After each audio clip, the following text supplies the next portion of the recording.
Pregnancy में सबसे common जो हड्डी में दर्द होते हैं, जॉइंट्स में जो पेन होते हैं, वो कौन से होते हैं? हर कोई कहता है कि घुटने में दर्द है, कमर में दर्द है, हड्डियों में दर्द है। तो आज हम लोग सर से समझने की कोशिश करेंगे कि वो दर्द जो है वो सच में मिथ है या फैक्ट है, या उसके लिए हमको दवाई चाहिए या हमको सप्लीमेंट चाहिए, न्यूट्रिशन चाहिए।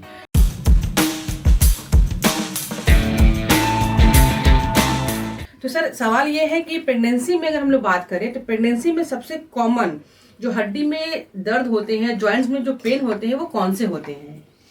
प्रेगनेंसी में एक्चुअली देखिए, प्रेगनेंसी क्या है ना कि एक माँ जो जननी होती है खुद एक क्रिएशन कर रही होती है।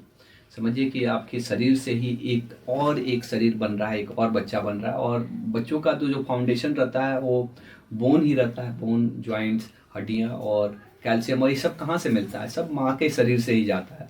तो न्यूट्रिशनली ये बहुत ही डिमांडिंग सिचुएशन होता है एज ए मदर कि आपको अपना न्यूट्रिशन का तो देखभाल करना ही है, लेकिन जो आपके पेट में पल रहा है बच्चा, उसके भी न्यूट्रिशन का ध्यान देना पड़ता है। और अगर वो न्यूट्रिशंस की कमी होने के कारण से कितना बार होता है कि लेडीज़ को, अच्छा है कितना बार, बहुत सारा जो एक कह सकते हैं कि शरीर में ऐसा बदलाव होता है। आप जो बच्चा हुआ पेट में है, भले हो सकता है आपका न्यूट्रिशन बहुत है, लेकिन आपके फिजिक्स, आपके जो शरीर का फिजिक्स है वो थोड़ा चेंज हो जाता है।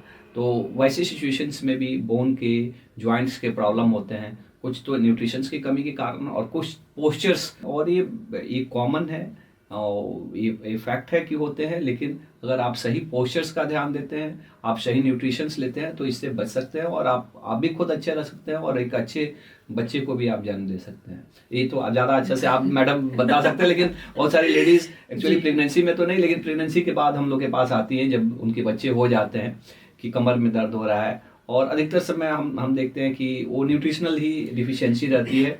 और कहीं ना कहीं हम लोग के यहाँ एक और भी होता है कि बच्चा जच्चा हो जाने के बाद से लोग उतना फिटनेस के प्रति ये नहीं रहते हैं। ये गलत धारणा है कि जो मोटा है वो हेल्दी है। सर, हमारे प्रैक्टिस में हमेशा जो पेशेंट आती हैं वो आफ्टर डिलीवरी वो कहती हैं कि मतलब 2 से 3-4 महीने तक कहती हैं कि मेरे कमर में दर्द हो ही रहा है, मेरे घुटने में दर्द हो रहा है, मेरे शोल्डर में पेन हो रहा है।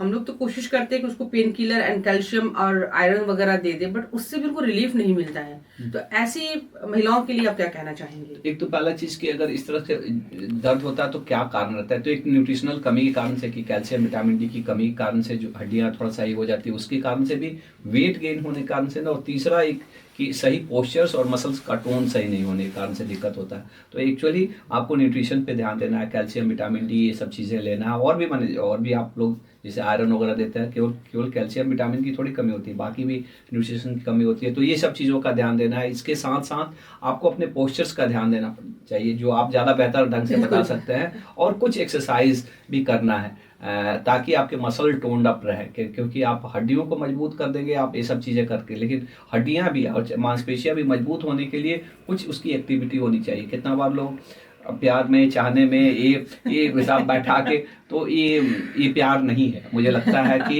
अगर आप सचमुच अपने स्पाउस को प्यार करते हैं तो आप उसके साथ वॉकिंग के लिए जाइए। कुछ स्ट्रेंथनिंग ट्रेनिंग भी होनी चाहिए, खास करके पोस्टमार्टम जो रहता है।